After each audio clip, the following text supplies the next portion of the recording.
Well, it seems that Democrats and some Republicans want our president out now, and we've got some news that is coming out of Washington today that could damper our spirits when it comes to precious metals. We're going to talk about that here in just a moment. Guys, welcome back to the Independent Experience. I'm IndyXP Bullion, and this is the Morning Market Wake-Up Call for Monday, January 11th, 2021.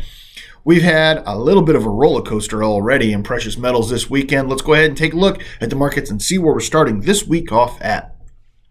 Gold is down significantly, currently at $1851.93. Silver is also down very significantly at $25.02. That gives us a ratio of 74.02. Silver spent much of last night's trading session under $25, so it is starting to recover some. Platinum is down, currently at $1,051.75. Palladium down as well, currently at $23.90.50, and rhodium is at $18,000. In base metals, we are seeing some improvements there. We've seen some nice gains overnight. Let's see. Copper did lose some ground. It's currently at $3.59. Nickel is at $8 even.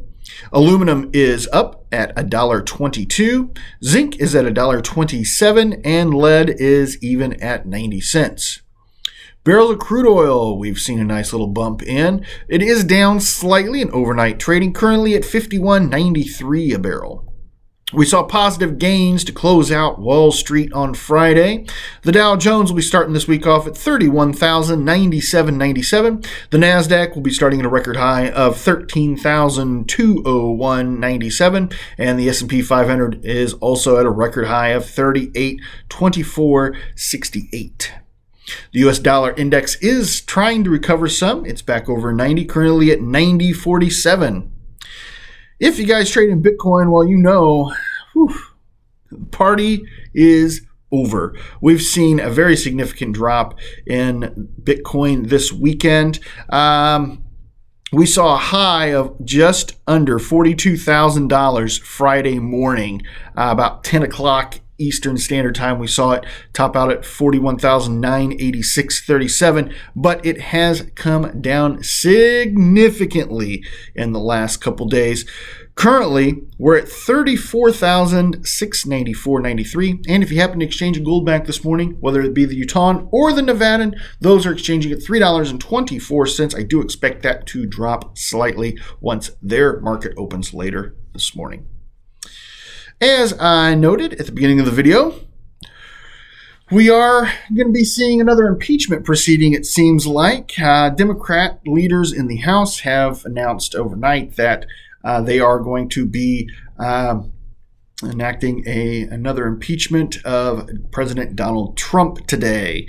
So with only 9 days left in his administration, they cannot wait to get him out. Now, the leaders in the House and the Senate did try to get Mike Pence to invoke the 25th Amendment. And if you guys are not familiar with the 25th Amendment or have heard that getting thrown around a lot in the news and you're not familiar, it is a way for the vice president and the president's cabinet to remove a president's power if they are deemed incapacitated in any way. And there's actually four parts or four sections to Amendment 25, and those have been enacted over certain periods since the 25th Amendment was enacted. So the 25th Amendment was enacted in, 1967 was when it was ratified. So it has been used several times in different capacities.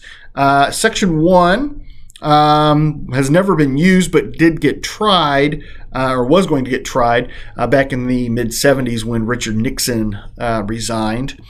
Section 2 has been used a few times as well. Section 3 is the one that gets used the most, and that's really just as a transfer of power if the president knows he's going to be incapacitated. So it's a very important one.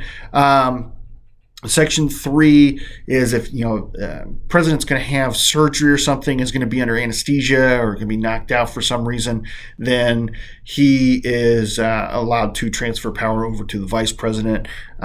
George H.W. Bush did this back in 1985 when Ronald Reagan was having colon cancer surgery.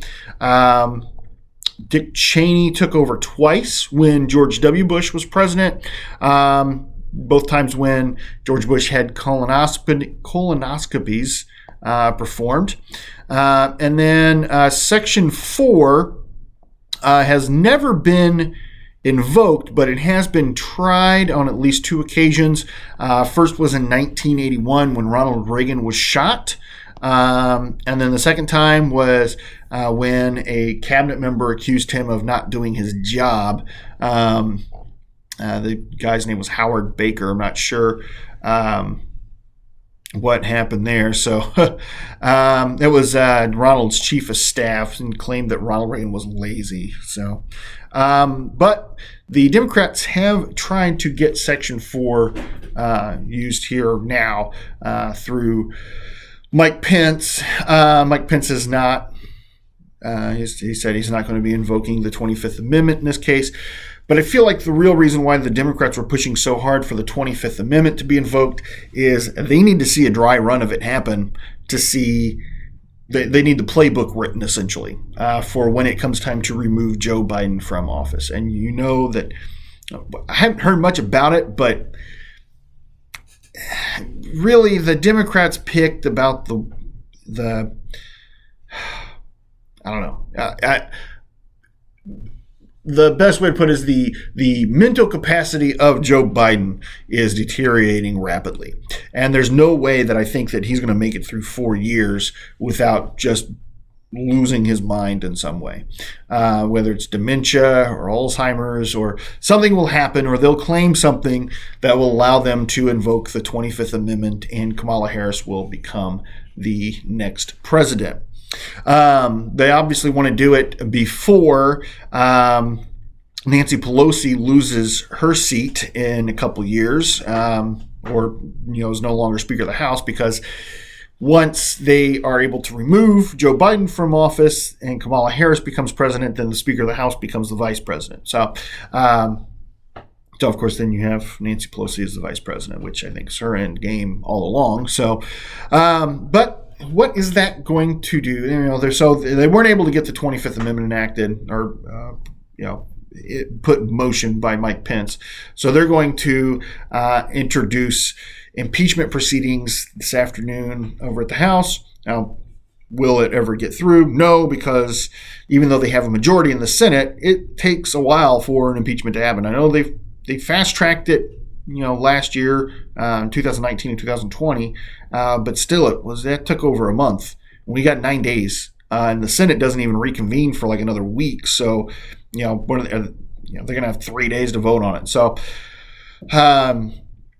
what does this mean for precious metals? So if you guys remember back 2019 when this first got enacted, precious metal markets didn't move a whole terrible lot. They did budge, and we did see some negative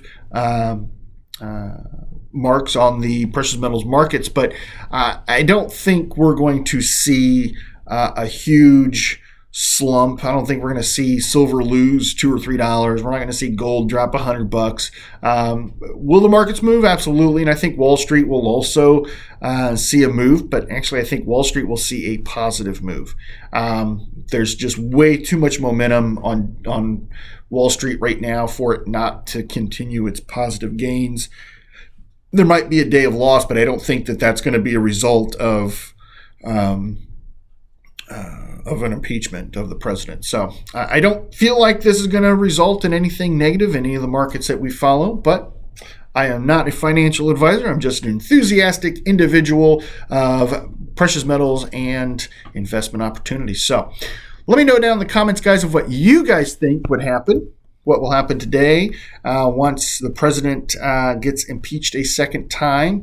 And how do you think it's going to go down? Do you think they're actually going to get him impeached? Do you think get him removed from office before his term's up in 9 days or 8 days, whatever, how long it is now. So let me know down in the comments. Be interested to hear what you guys have to say on the topic. Guys, I do appreciate every single one of you. If you haven't appreciated old NDXP Bullion, go ahead and hit that thumbs up button for me right there. Helps me out immensely. If you happen to be new to the independent experience and you want to keep up to date on all the latest and greatest content, go ahead and consider hitting that subscribe and jingle bell right there in the corner, bing bong, so you can stay notified of when that new content comes out. Of course, we're going to pop the box up somewhere over here on this side of the screen. This is going to be the gateway to the back catalog, somewhere around 425 videos now strong. You can start clicking through those at your heart's content at the end of this video. Guys, I've been NDXP Bullion from the Independent Experience, and I'm here again to remind you, if the women don't find you handsome, they should at least find your pockets heavy. Uh-oh. There we go. Buttons are hard.